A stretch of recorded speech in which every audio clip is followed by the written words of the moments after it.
Bien-aimés dans le Seigneur, paix et grâce de Dieu sur vous. Nous venons, moi et mon équipe, vous annoncer notre deuxième réunion de l'année. La première réunion, c'était au mois de mars. Nous avons organisé une réunion avec mon équipe. C'était la mentalité d'esclave. Et nous voulons vous annoncer une autre réunion et nous croyons fermement avec toute l'équipe que vous serez bénis et largement bénis. Ça sera le 21 septembre à la salle de fête Falbob, avenue Sampoué, numéro 151, à partir de 16h30. La référence à Reba Gayao, que vous connaissez et vous avez l'habitude de venir et d'assister dans nos réunions. Nous voulons vous dire, cette fois-ci, le Seigneur nous fera du bien. Le Seigneur va vraiment nous bénir et le Seigneur va nous instruire. Le thème que nous partagerons avec vous, c'est Abraham et ses fils. Abraham et ses fils. Pourquoi nous avons choisi ce thème? Parce qu'Abraham était celui que Dieu a choisi. Après que le monde est tombé dans l'idolâtrie, le monde est tombé dans la magie, dans les mauvaises choses, dans l'occultisme, Dieu va choisir un homme. Lorsque nous lisons la Bible, nous voyons, après la tour de Babel, Dieu, le peuple vont se séparer, vont se disperser. Et Dieu, à partir de ce moment-là, il y a l'idolâtrie qui va entrer sur la terre, partout sur la terre. Et Dieu va se choisir un homme vers l'Irak actuel, à Babylone. Dieu va appeler cet homme et Dieu lui dit, je t'appelle. Et si nous regardons la Bible dans Actes des Apôtres chapitre 7, nous verrons où Dieu, Étienne, est en train d'expliquer ce qu'Abraham a vécu. Il dit, le Dieu de gloire est apparu à notre père Abraham lorsqu'il était encore en Mésopotamie. Dieu est apparu à Abraham. Abraham n'a pas seulement écouté la voix de Dieu, mais Abraham a vu une apparition et Dieu est apparu à Abraham pour lui instruire et lui dire ce qu'il devait faire.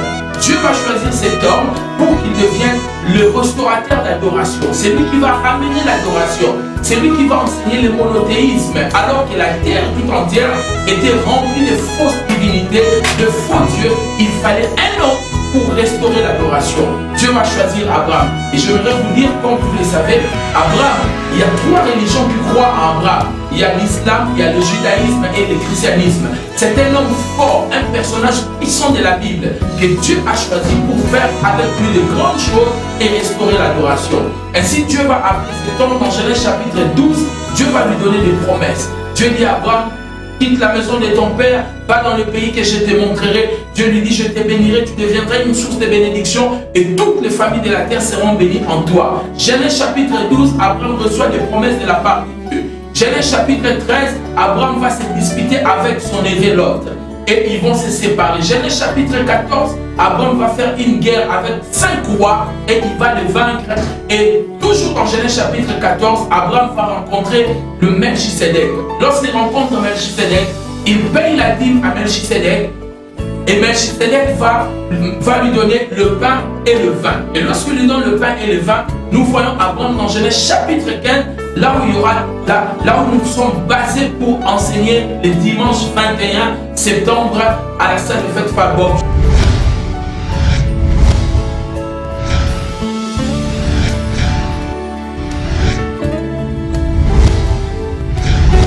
Dans Genèse chapitre 15, au premier verset, la Bible dit « La parole de l'Éternel fut adressée à Abraham dans une vision. » Dieu va parler à Abraham, il dit à Abraham « Ne crains rien. » Et comme vous le savez mes chers amis, si Dieu te dit « Ne crains rien », ça veut dire que Dieu voit en toi la crainte. Bien que nous avons dit qu'Abraham était le père de la foi, mais Abraham a eu la crainte. Abraham a douté un moment. La foi ne veut pas dire que tu n'écouteras pas. La foi ne veut pas dire l'absence de doute et l'absence de crainte. La foi veut simplement dire surmonter les doutes et la crainte lorsqu'il se présente. Et la Bible nous fait voir, lorsque Dieu est apparu à Abraham en Genèse 15, au premier verset, Dieu lui dit, Abraham, ne crains rien, et je suis ton bouclier, ta récompense sera grande. Et lorsqu'il parle à Abraham, Abraham dit à Dieu, Dieu lui dit, ne crains rien, parce que Dieu a vu la crainte dans Abraham. Et de quelle crainte Dieu est en train de parler? Parce que depuis l'appel d'Abraham, dans Genèse chapitre 12 jusqu'à Genèse chapitre 15, nous voyons beaucoup de choses qui vont s'écouler.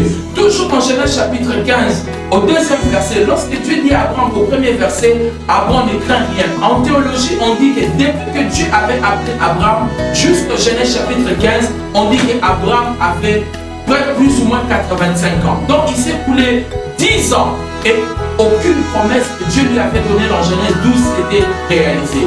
Abraham, le même Abraham qui avait reçu des promesses d'avoir un enfant, il n'avait pas d'enfant. Le même Abraham, il va fuir le pays que Dieu devait lui donner à cause de la famine.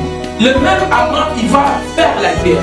Le même Abraham, son neveu a été enlevé et c'est lui qui doit suivre son neveu pour les libérer. Donc, Abraham va rencontrer des problèmes au lieu de vivre la promesse de Dieu. Nous avons compris que la crainte d'Abraham sur la terre, c'était de mourir sans laisser la postérité, sans laisser les enfants. C'est pour cela que nous avons intitulé notre terme Abraham et ses fils.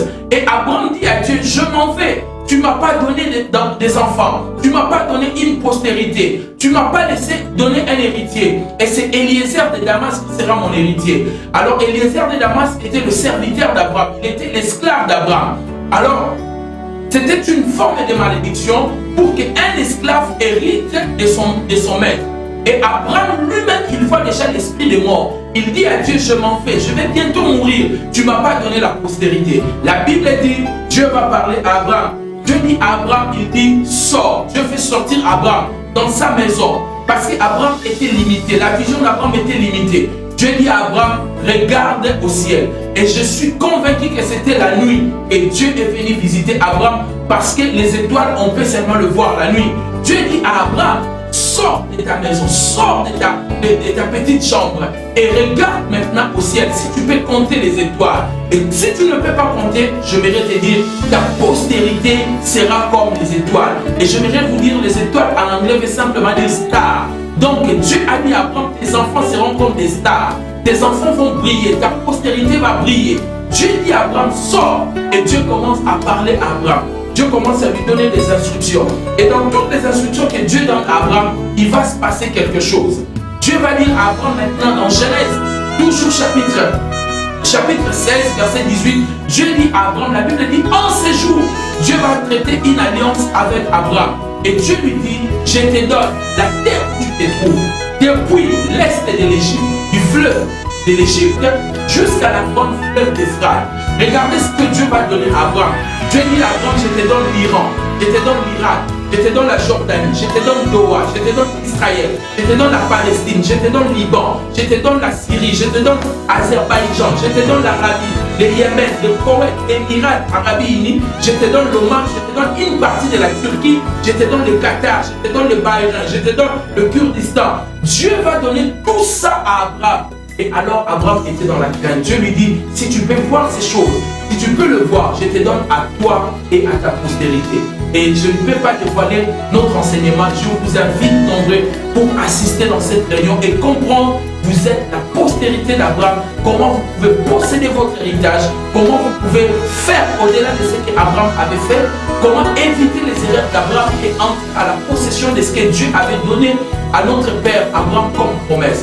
Et ça sera le 21 septembre à la salle de fête Falbor, avenue 100 numéro 151 à Bandal. Et nous serons largement bénis à partir de 16h30. Venez nombreux, la conférence elle est gratuite.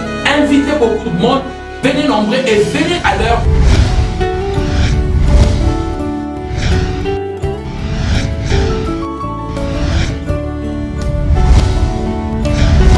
Je peux vous assurer, ça sera l'une de conférences que vous ne oublierez jamais dans votre vie. Parce que Dieu va vous instruire, Dieu va vous parler, Dieu va vous bénir et Dieu va faire de sorte que votre vie puisse quitter le point A pour passer dans le point B.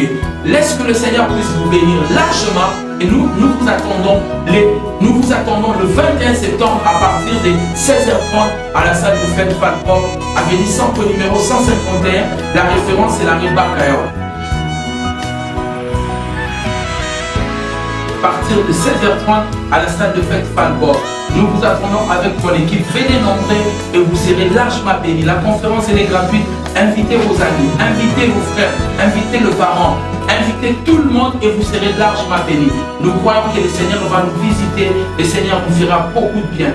Laisse que le Seigneur vous bénisse et que la paix de Dieu et la grâce de Dieu demeurent dans votre maison. Au nom du Seigneur Jésus-Christ, les numéros est là sur vos écrans. Vous pouvez réserver votre place parce que nous avons 400 places et les places sont limitées, mais la conférence elle est gratuite. Ceux qui réservent leur place plutôt, ce sont des gens qui seront prioritaires. Ce n'est pas par rapport à l'argent, mais c'est juste pour qu'on sache combien de gens viennent prendre la conférence et en cas de débordement, comment prendre des dispositions. Que le Seigneur vous bénisse. Paix et grâce de Dieu chez vous. C'était notre auto-ministrie avec la conférence.